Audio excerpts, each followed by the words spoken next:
स्वागत है आपका हमारे YouTube चैनल देसी एपी क्लासेस में। आज मैं आपको इस क्लास में भारत का इतिहास पढ़ाने वाला हूं। तो चलिए शुरू करते हैं।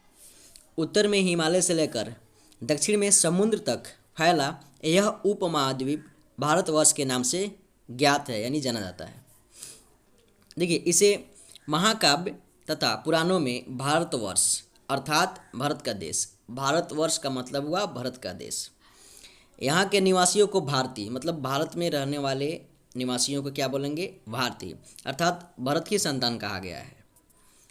यूनानियों ने भारत को इंडिया, ध्यान दीजिएगा, यूनानियों ने भारत को इंडिया तथा मध्यकालीन मुस्लिम इतिहासकारों ने हिंद अथवा हिंदुस्तान के नाम से संबोधित किया है। यूनानियों ने भारत को इंडिया नाम से संबोधित किया है तथा मध्यकालीन मुस्लिम इतिहासकारों ने हिंद अथवा हिंदुस्तान के नाम से संबोधित किया है। चलिए आगे देखते हैं। भारतीय इतिहास को अध्ययन की सुविधा के लिए 3 भागों में बांटा गया है। किसकी सुविधा के लिए? तो अध्ययन की सुविधा के लिए, ताकि हम बढ़िया से उसको समझ पाएँ, एक्सप्लेन कर पाए बढ़िया से। कितने भागों में बांटा गया है? 3 भागों में बांटा गया है। पहला प्राचीन, दूसरा मध्य भारत और तीसरा आधुनिक भारत। ध्यान दीजिए, पहला है प्राचीन भारत, दूसरा है मध्यकालीन भारत, तीसरा है आधुनिक भारत। तो चलिए आगे अब पढ़ते हैं प्राचीन भारत के बारे में। प्राचीन भारत, प्राचीन भारतीय इतिहास के स्रोत। प्राचीन भारतीय इतिहास के विषय में जानकारी मुख्यतः 4 स्रोतों से प्राप्त होती है। पूछा जाए कि प्राचीन भारतीय इतिहास के विषय में जानकारी किन किन स्रोतों से प्राप्त होती है, तो वो है मुख्यतः 4 स्रोतों से प्राप्त होती है। पहला है धर्म ग्रंथ, दूसरा है ऐतिहासिक ग्रंथ, तीसरा है विदेशियों का विवरण, चौथा है पुरातत्व संबंधी साक्ष्य। अब देखिए, पहला है धर्म ग्रंथ। तो धर्म ग्रंथ एवं ऐतिहासिक ग्रंथ से मिलने वाली महत्वपूर्ण जानकारी, इसके बारे में भी हम पढ़ेंगे। भारत का सर्वप्राचीन धर्म ग्रंथ वेद है। पूछा जाए कि भारत का सर्वप्राचीन धर्म ग्रंथ कौन सा है, तो वो है वेद। देखिए, जिसके संकलनकर्ता महर्षि कृष्ण द्वैपायन वेद व्यास को माना जाता है। शॉर्टकट में लोग बोलते हैं वेद व्यास, ऐसे इनका पूरा नाम है महर्षि कृष्ण द्वैपायन वेद व्यास। तो पूछा जा सकता है कि वेद का जो है संकलनकर्ता कौन है, तो आप बोल सकते हैं महर्षि कृष्ण द्वैपायन वेद व्यास। चलिए अब यहाँ पे पढ़ते हैं वेद कितने हैं। वेद कितने हैं? तो वेद 4 है। कौन कौन से? पहला है ऋग्वेद, दूसरा है यजुर्वेद, तीसरा है सामवेद और अंतिम वेद अथर्ववेद, जो चौथा वेद है। आगे देखिए, ऋग्वेद। देखिए, ऋचाओं के क्रमबद्ध ज्ञान के संग्रह को ऋग्वेद कहा जाता है। अगर कोई पूछे ऋग्वेद किसे कहते हैं, तो ऋचाओं के क्रमबद्ध ज्ञान के संग्रह को ऋग्वेद कहा जाता है। पूछा जाए ऋग्वेद में कितने मंडल है, तो ध्यान रहे ऋग्वेद में 10 मंडल है। और सूक्त कितनी है, तो 1028। अब सूक्त क्या होता है? देखिए, सूक्त का मतलब होता है वेद मंत्र, यानी सुंदर कथन। देखिए, अब पूछा जाए ऋग्वेद में ऋचाएँ कितनी हैं, तो 10,462 ऋचाएँ हैं।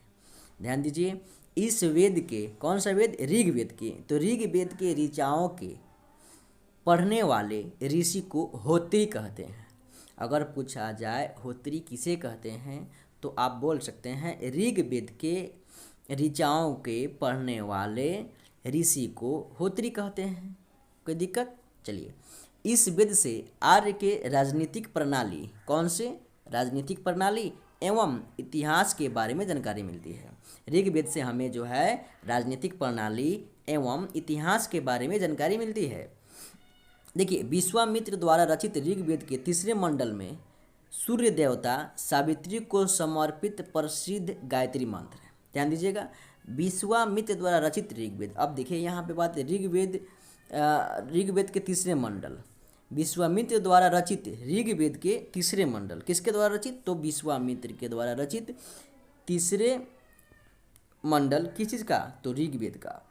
देखिए, 3रे मंडल में सूर्य देवता सावित्री को समर्पित प्रसिद्ध गायत्री मंत्र है।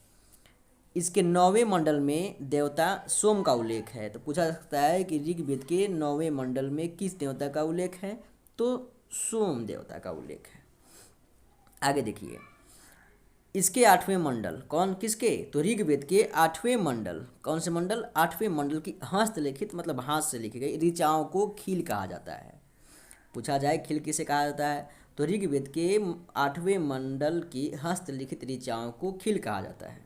आगे देखिए, चातुर्वर्ण समाज की कल्पना का आदि स्रोत ऋग्वेद के 10वें मंडल में वर्णित पुरुष सूक्त है, जिसके अनुसार 4 वर्ण कौन कौन से, ब्राह्मण, क्षत्रिय, वैश्य, शूद्र आदि पुरुष ब्राह्मण के क्रमशः मुख, भुजाओं, जंघाओं और चरणों से उत्पन्न हुए हैं।